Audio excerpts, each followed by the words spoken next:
तो साधारण स्वामी भी अपने सेवक को क्यों कष्ट देगा, क्यों विक्षेप डालेगा, क्यों उसके सुख में बाधा डालेगा। अब विचार थोड़ा सा भी सेवक पर ममता रखने वाला स्वामी अपने सेवक को क्यों कष्ट देगा। पर यदि सेवक की वास्तविक हित को जानने वाला स्वामी है तो उसके कष्ट की तरफ ध्यान नहीं देगा, उसका वास्तविक हित करेगा। तो जो श्री ठाकुर जी महाराज हैं वो वास्तविक हित जानते हैं। जे विधि हुई है परम हित, परम हित,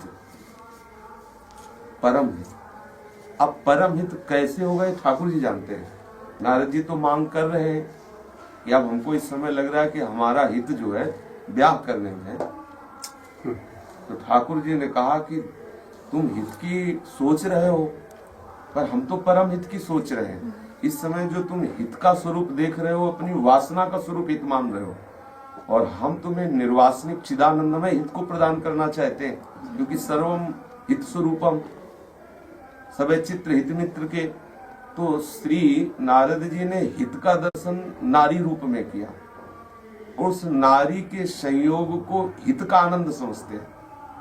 भगवान से कहा कि जे विधि होए नाथ हित मोरा, जिस तरह से मेरा हित स्वरूप प्रकाशित हो वो मुझे करो। भगवान ने कहा कि इस समय तुमने वासना को हित मान रखा है, लेकिन हुई है नारद परम हित जे विधि सुनो तुम्हार, जिससे तुम्हारा परम हित स्वरूप प्रकाशित होगा वही मैं कार्य करूंगा। सोई हम कर बना आन कछु वचन में मिर्सा। मतलब परम हित कैसे होगा, बोले हम तुम्हें भयंकर अपमान और प्रतिकूलता और निंदा देंगे। आखिरकार इतना महान भक्त अगर एक बार दुल्हन चाह रहा था तो थोड़ी देर के लिए क्या बिगड़ जाता है। मतलब वो बात इनके हृदय में चुभती रही, और जब भगवान ने रामा अवतार लिया और जो तो एकांत में पूछा उनसे, हाँ एकांत में पूछा, बहुत मतलब पूरे जीवन हो गया, हमने कहा एक बार इच्छा हुई तो ब्याह क्यों लेकर ले दिया। ठाकुर जी से फिर भी पूछा तो उन्होंने वर्णन किया था, एक बार सत्संग में अपनी वर्णन किया गया था। तो प्रतिकूलताएं जब प्रभु देते हैं ना तो परम हित के लिए देते हैं। विश्वास कर लो, जिसको भगवान प्रतिकूलता दे भले अंदर से स्वीकृत नहीं होगा कि अच्छा है, क्योंकि अच्छा स्वीकृति किसको नहीं हो रही। अब मनोराज्य की चलेगी नहीं, मनोराज्य तुम्हारा चलेगा नहीं, अब मन का राज्य नहीं चलेगा।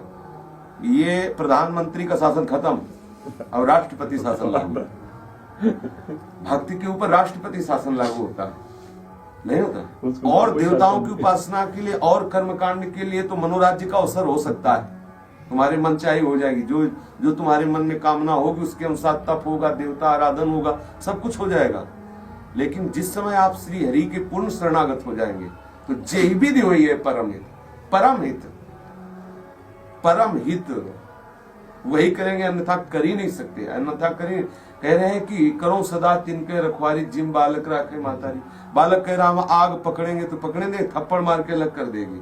ऐसे ही अतिशय कृपाल भगवान जब देखते हैं कि जीव भक्ति तो हमारी करता है, आराधना हमारी करता है, और आसक्ति शब्द स्पर्श रूप रसगंध संसार के चाहता है, बोले बड़ा नादान है, अगर पकड़ लेगा तो आग है जल जाएगा। कितना दुखी हो, विषय चुगा जिन चुगे मन, चुगत कछुक सुख होए, फिर फांसी ऐसी लगे ते सम दुख न हो। उसके समान कोई दुख नहीं है। तो भगवान कैसे उसको अनुकूलता प्रदान करेंगे। संसार की वास्तविक अनुकूलता अब होती है जब संसार से प्रतिकूलता होती है, क्योंकि मन सीधे भगवान की तरफ जा रहा है, और हमारी मांग श्री ठाकुर जी है, चिदानंद है, संसार नहीं है। पर मन की मांग को हम अपनी मांग करके, मन की मांग को अपनी मांग करके, मन के सुख को अपना सुख मान करके, मन की निंदा स्तुति को अपनी निंदा स्तुति मान करके हम व्यर्थ में क्लेशित होते रहते हैं। यदि हम सत्संग के द्वारा ये बात समझ लें कि मन और हम अलग अलग हैं, मन और हम अलग अलग, तो हम मन के मनोराज्य पर प्रभावित नहीं होंगे, और भगवान की कृपा का अनुभव लेके अनुभव कर पाएंगे कि जोई जोई प्यारो करे सोई मुझे भावे, जोई जोई प्यारो करे। बिल्कुल दृष्टि निरपेक्ष एकदम रहेगी, बिल्कुल निरपेक्ष। बस अपने आप को देखना है कि मैं प्रभु की शरणागत हूं। अब आपको पत्नी मारे, बेटा गाली दे, पति नाना प्रकार के क्लेश पहुंचावे, जिसका जो संबंध है, उसमें तत्काल देखो कितनी अहेतुकी कृपा है कि पहली बात तो अंतःकरण जो मलिन हुआ है वासनाओं से, थोड़ा सा प्रतिकूलता देख उसको पवित्र कर रहे हैं। दूसरी बात, प्रतिकूलता में कभी किसी का राग नहीं होता। प्रतिकूल परिस्थिति में कोई निंदा करे उससे राग होगा क्या? लेकिन प्रशंसा करे तो राग हो ही जाएगा। राग हो सकता है नहीं, राग हो ही जाएगा। यदि स्थिति उसकी ऊंची उठ गई तो बात अलग है। देखो एक स्थिति होती है, जब तक हम शरीर को मैं मानते हैं, मेरा मानते हैं, तब तक इससे वैराग्य की आवश्यकता होती है। और जब हम इसे प्रभु का अनुभव कर लेते हैं, वास्तविक प्रभु का है, तो इसका पूजन प्रभु का पूजन है, इसकी दंडवत प्रभु की दंडवत है, इसका सम्मान प्रभु का सम्मान है, इसका अपमान प्रभु का अपमान है। इससे बिल्कुल प्रभुमय हो जाता है। तभी सेवक जी कहते, जो बहुमान करे को मेरो के बहुमान ना ही बढ़ाई, और जो अपमान करे को के हूं के अपमान नहीं लगता है। श्री हरिवंश गिरा रस सागर मांझ मांझ मगन सवै निधि पाई। अनुकूल और प्रतिकूल दोनों से अलग मध्य में है, मध्य का नाम समतुल। समतुल है दंपति, अर्थात हम श्यामा श्याम में मगन है। इस शरीर का सम्मान हो तो श्यामा श्याम का, अपमान हो तो श्यामा श्याम का, हमको इससे कोई संबंध नहीं है। प्रिया प्रीतम का स्वरूप बिल्कुल निश्चित समझो। ये शरीर भी ब्रह्म है, ये शरीर सर्वम खलविदम ब्रह्म वासुदेव सर्वम। तो जब तक हम इस बात को नहीं समझते तब तक व्यतिरेक की आवश्यकता है। जब व्यतिरेक से अन्वय में स्थित हो गया तो वही है, दूसरा कोई है ही नहीं। अब साधक इस दृष्टि को देख सकता है कि शरीर को इतना संभाल के, इतना सजो के, इतना ऐसा कैसे, इतना शरीर से प्रेम। अब तुम्हारी दृष्टि में शरीर, तुम्हारी दृष्टि में छवि, तुम्हारी दृष्टि में मूर्ति है, क्योंकि दृष्टि है ना तुम्हारी। और उसकी दृष्टि में मैं नाम की कोई सत्ता नहीं रहेगी, केवल कृष्ण ही कृष्ण, केवल प्रिया प्रीतम प्रिया प्रीतम। गुरु हरिवंश और शिष्य हरिवंश, गुरु भी हरिवंश है और शिष्य भी हरिवंश है। श्री राधिका जो गुरु है और श्री राधिका जो शिष्य भी है हरिवंश चंद्र। आप पढ़ के उसमें देखो नागरी अष्टक, वो जब पढ़ लोगे तो बस आप समझ में आ जाएगा कि क्या बोल रहे हैं, क्या कह रहे हैं। सुलझने की आवश्यकता है। जितनी प्रतिकूलता है वो सब बहुत सुंदर औषधि है। बस हमको ये ध्यान रखना है कि जो हमारे अंदर जलन हो रही, जो अनुकूलता की मांग हो रही है, वो मेरी मांग नहीं, वो मेरी जलन नहीं, वो मन की मांग, मन की जलन है। बस इतना समझने की जरूरत है। जिस दिन ये बात समझ में आ जाएगी उसी दिन फिर आएगा या जोई जोई प्यारो करे सोई मोहि भावे। भावे मतलब अच्छा, सहना बात अलग है, भावे बात अलग है। जोई जोई प्यारो कर सोई मोहि भावे, मोहि भावे। भावे शब्द पर दृष्टि रखिए। मतलब वो अच्छा लगता है उसका। अब जैसे कोई गाली दे बुरा तो लगता है, लेकिन बोलते नहीं क्योंकि परमार्थी है। ये भावे नहीं हुआ, गाली दे रहे उसको अच्छा लग रहा है, अच्छा लग रहा है, भावे नहीं। जोई जोई प्यारो कर सोई मोहि भावे।